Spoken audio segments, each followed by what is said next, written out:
चलिए अब नजर डालते हैं टॉप 10 जयपुर की खबरों पर। नगर निगम चुनाव को लेकर कांग्रेस और बीजेपी में जंग तेज हो गई है। जयपुर में आज बीजेपी ने कांग्रेस के खिलाफ ब्लैक पेपर जारी किया। इस मौके पर बीजेपी के प्रदेश अध्यक्ष सतीश पूनिया ने प्रदेश सरकार पर जमकर निशाना साधा। इस मौके पर केंद्रीय मंत्री अर्जुन राम मेघवाल ने प्रदेश सरकार पर कृषि कानून को लेकर गुमराह करने का आरोप लगाया। उन्होंने कहा कि सीएम नया कानून लाने की बात कह रहे हैं, लेकिन उससे पहले सरकार को संवैधानिक प्रावधान को भी देख लेना चाहिए। जयपुर ग्रेटर नगर निगम के वार्ड नंबर 150 में काफी रोचक मुकाबला है। बीजेपी ने राजस्थान यूनिवर्सिटी के अध्यक्ष रह चुके जितेंद्र श्रीमाली को उम्मीदवार बनाया है, तो उसके सामने बीजेपी के ही संजीव शर्मा निर्दलीय उम्मीदवार के तौर पर टाल ठोक रहे हैं, जबकि कांग्रेस ने पीयूष गोयल को प्रत्याशी बनाया है। राजधानी जयपुर में भी सब्जी के भाव ने लोगों के पसीने छुड़ा दिए हैं। आलम यह है कि प्याज का भाव 80 रुपए किलो जा पहुंचा है। 2 हफ्ते पहले तक बाजार में प्याज आसानी से 30 रुपए किलो में बिक रही थी। जयपुर में पिंक सिटी प्रेस क्लब का स्थापना दिवस मनाया गया। इस मौके पर कई कार्यक्रमों का आयोजन किया गया। मुख्य समारोह में पीसीसी चीफ गोविंद सिंह डोटासरा और बीजेपी के प्रदेश अध्यक्ष सतीश पूनिया मौजूद रहे। जयपुर में एसीबी ने बड़ी कार्रवाई की और 3 घूसखोरों को गिरफ्तार किया। एसीबी की टीम ने 10,000 रुपए की रिश्वत लेते अमीन, बजरंग लाल, दलाल राम सिंह और भद्र सिंह को ट्रैप किया। पट्टा जारी करने के एवज में इन लोगों ने रिटायर्ड कर्नल से घूस मांगी थी। जयपुर में एमएसएमएस म्यूजियम की ओर से सवै जयपुर अवार्ड्स 2020 का वर्चुअल आयोजन हुआ। इस वर्ष महाराजा सवै मान सिंह द्वितीय म्यूजियम ट्रस्ट की ओर से ये पुरस्कार 24 श्रेणियों में दिए गए। कोरोना के खिलाफ चलाए जा रहे जन आंदोलन के तहत जयपुर नगर निगम की सतर्कता शाखा ने जागरूकता अभियान चलाया। इस दौरान खासाकोठी पुलिस के नीचे रहने वाले लोगों को मास्क बांटा गया। जयपुर में 25 अक्टूबर को राजस्थान फैशन अवार्ड सीजन 4 का आयोजन होगा, जिसका वैशाली नगर में सुपर मॉडल्स ने रैंप वॉक कर फर्स्ट लुक लॉन्च किया। इवेंट के ब्रांड एम्बेसडर सुरभि गुप्ता ने बताया कि इस अवार्ड सीजन में फैशन लाइफस्टाइल कैटेगरी में टोटल 25 लोगों को अवार्ड दिए जाएंगे। अजमेर के केसरगंज इलाके में पटाखों की दुकान में आग लग गई। इस आग में पूरी पटाखे की दुकान जलकर राख हो गई। कड़ी मशक्कत के बाद आग पर काबू पाया गया। अजमेर के व्यावर में एटीएस की टीम ने बड़ी कार्रवाई को अंजाम दिया है। टीम ने मुखबिरी की सूचना पर ज्वेलर्स की दुकान पर दबिश दी, जहां से 25,40,000 रुपए कैश जब्त किए हैं।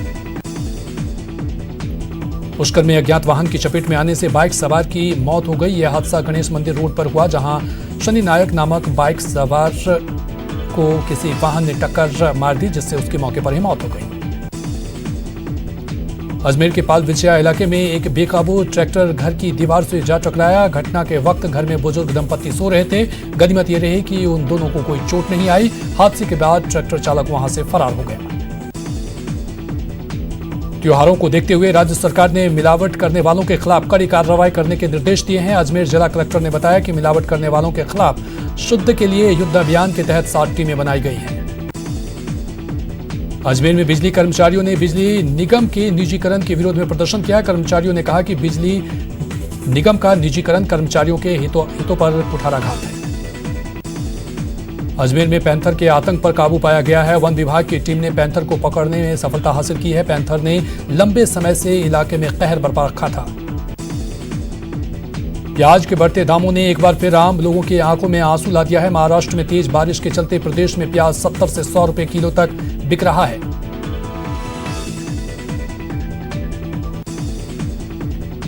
अजमेर में आरपीएफ ने मेरी सहेली नाम से अभियान शुरू किया है। इस अभियान के तहत महिलाओं को सुरक्षा सफर पूरा करने का जिम्मा आरपीएफ ने उठाया है। आरपीएफ अधिकारी पंकज सुद ने फिलहाल 3 ट्रेनों सियालदह एक्सप्रेस, जनशताब्दी और जबलपुर एक्सप्रेस में यह अभियान शुरू किया है। कोरोना जन जागरूकता अभियान के तहत आज अजमेर नगर निगम की ओर से लोगों को जागरूक करने के साथ ही मास्क का भी वितरण किया गया। नगर निगम की टीम ने बस स्टैंड, गांधी भवन से होते हुए बाजारों में मास्क बांटे।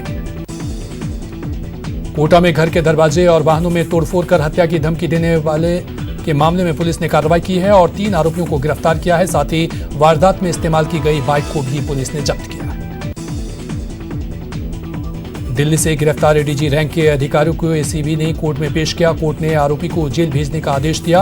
बता दें कि पंकज गोयल नामक अधिकारी को कोटा एसीबी ने 1 लाख रुपए की रिश्वत लेने के आरोप में गिरफ्तार किया था। कोटा के सिमलिया थाना इलाके में अज्ञात वाहन की टक्कर से बाइक सवार पुलिस कांस्टेबल की दर्दनाक मौत हो गई। हादसे में एक अन्य कांस्टेबल और टीचर भी घायल हो गए। कोटा में एक युवक ने झांसा देकर युवती के साथ दुष्कर्म की वारदात को अंजाम दिया। मामले में पुलिस ने युवक और उसके मां बाप समेत 4 लोगों के खिलाफ मामला दर्ज किया है। कोटा में नगर निगम चुनाव में दल बदल का खेल जारी है। 40 सालों से बीजेपी कार्यकर्ता रहे सतीश गोपलानी ने पत्नी को वार्ड का प्रत्याशी बनाने का वादा कर टिकट नहीं दिए जाने पर बीजेपी छोड़ कांग्रेस का दामन थाम लिया। कोटा दक्षिण के वार्ड नंबर 20 की सीट वीआईपी सीट बन गई है, क्योंकि यहां से पूर्व उप महापौर सुनीता व्यास चुनावी मैदान में है। सुनीता व्यास महिला सुरक्षा के मुद्दों को प्रमुख चुनावी मुद्दा बनाकर अपना चुनाव प्रचार करने में जुट गई हैं। कोटा के वार्ड नंबर 11 के कई इलाके के लोगों ने नगर निगम चुनाव के बहिष्कार का ऐलान किया है। इन लोगों का कहना है कि नहर पार के उस पार तो विकास काम खूब हो रहा है, लेकिन उनकी तरफ गंदगी और समस्याओं की भरमार है। कोटा संभाग के भक्तों की मां वैष्णो देवी की दर्शन की मुराद पूरी होगी। कोटा श्री माता वैष्णो देवी कटरा स्पेशल ट्रेन कल से चलेगी। वहीं कोटा हिसार स्पेशल ट्रेन 25 अक्टूबर से चलेगी। इसके अलावा कोटा उधमपुर ट्रेन 28 अक्टूबर से चलाई जाएगी।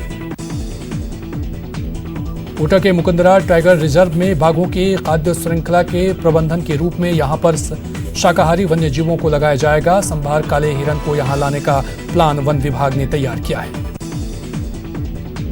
कोटा में किशोर सागर तालाब की पाल से कोरोना जन जागरूकता रैली गाजे बाजे और घोड़े के साथ निकाली गई। रैली में कोरोना बचाव रथ शामिल रहे। भरतपुर जिले में चोरों का आतंक बढ़ता जा रहा है। पहाड़ी कस्बे में बैटरी की दुकान में चोरों ने 50,000 रुपए के सामान पर हाथ साफ किए। पीड़ित ने अज्ञात चोरों के खिलाफ केस दर्ज कराया है।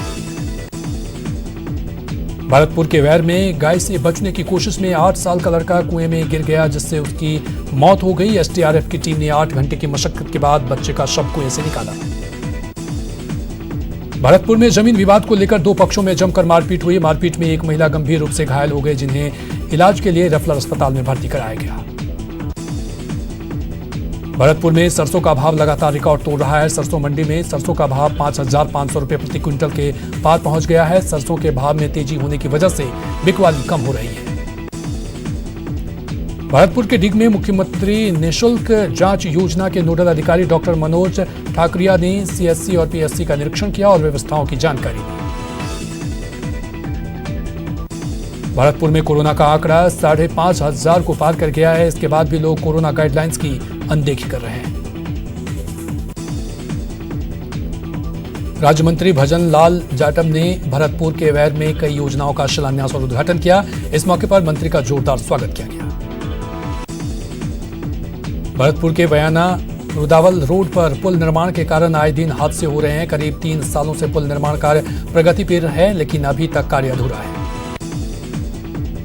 नवरात्र के 7वें दिन भरतपुर में भक्तों ने मां कालरात्रि की पूजा अर्चना की। कोरोना गाइडलाइंस का पालन करते हुए भक्तों ने देवी मंदिरों में माता के दर्शन किए। उदयपुर में आईपीएल क्रिकेट मैच पर सट्टा लगाते 4 बुके गिरफ्तार किए गए हैं। इनके पास 50 लाख से ज्यादा का हिसाब मिला और 22 मोबाइल जब्त किए गए हैं।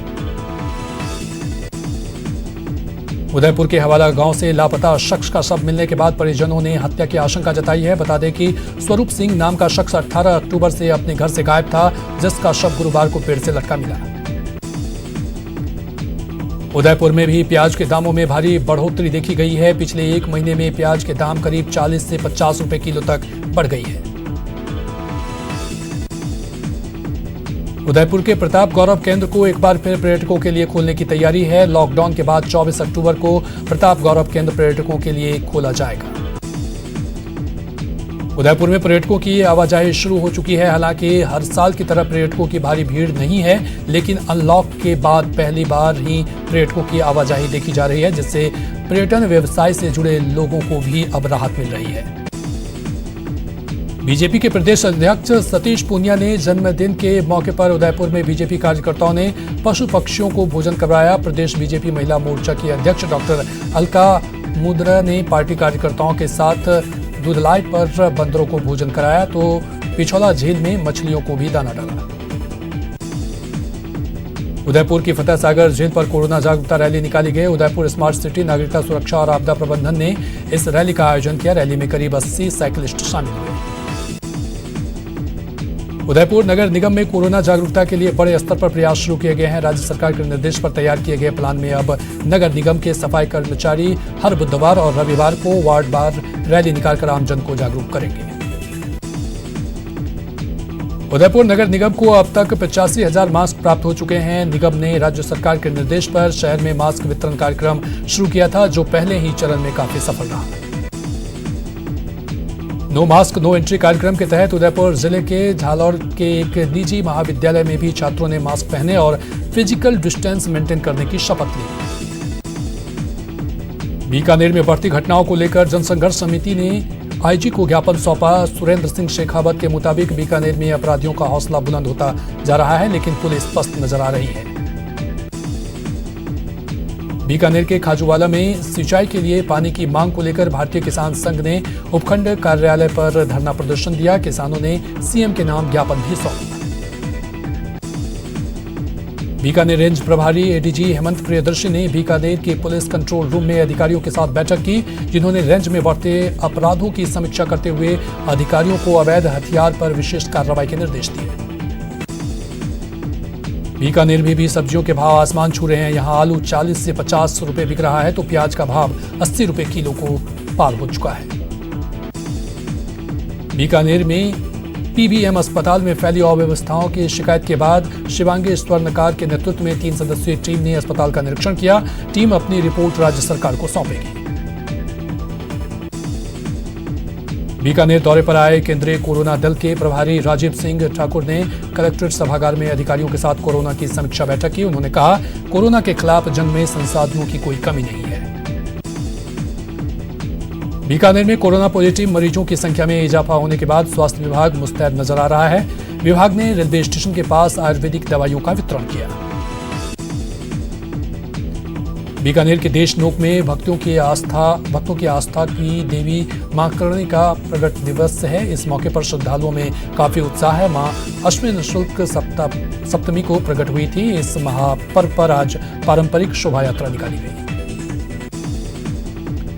बीकानेर के श्रीराम सरगांव में करणी माता के 633वीं प्रकटे दिवस पर शोभा यात्रा निकाली गई। जगह जगह शोभा यात्रा का भव्य स्वागत किया गया। माता रानी का आशीर्वाद पाने के लिए घरों के आगे लोग कतार में खड़े हुए। केंद्रीय जल शक्ति मंत्री गजेंद्र सिंह शेखावत ने प्रदेश सरकार पर जमकर निशाना साधा। निगम चुनाव को लेकर प्रेस कॉन्फ्रेंस के दौरान शेखावत ने कहा कि कांग्रेस हमेशा झूठे वादे करती है। उन्होंने कहा कि प्रदेश में ना तो किसानों का कर्ज माफ हुआ और ना ही बेरोजगारी भत्ता मिला। जोधपुर नगर निगम चुनाव प्रचार में साफा का टशन देखने को मिल रहा है। यहां महिला प्रत्याशी भी साफा पहने नजर आ रही। शहर के वार्ड नंबर 50 में कांग्रेस प्रत्याशी साफा पहनकर लोगों से वोट डालने की अपील कर रहे हैं। जोधपुर के महामंदिर थाना क्षेत्र में स्थित कृषि मंडी के पास एक ट्रांसफार्मर में अचानक आग लग गई। आग लगने से पूरे इलाके में हड़कंप मच गया। सूचना पर दमकल और विद्युत विभाग के कर्मचारी मौके पर पहुंचे और आग पर काबू पाया। जोधपुर के गंगानी सरपंच प्रतिनिधि सुबालाल दाधुची ने जिला कलेक्ट्रेट को ज्ञापन सौंपा। उन्होंने गंगानी सरपंच चुनाव में धांधली का आरोप लगाया और इस मामले की निष्पक्ष जांच की मांग की। जोधपुर शहर में घर के बाहर खड़ी एक्टिवा में कोबरा घुस गया। एक्टिवा में सांप को देख युवक ने सांप पकड़ने में माहिर इस्माइल रंगरेज को बुलाया। इस्माइल ने 3 घंटे की मशक्कत के बाद कोबरा का रेस्क्यू किया। और यहां लेंगे एक छोटा सा ब्रेक, लेकिन ब्रेक के बाद दिखाएंगे आपको कहां है नशा मुक्त गांव।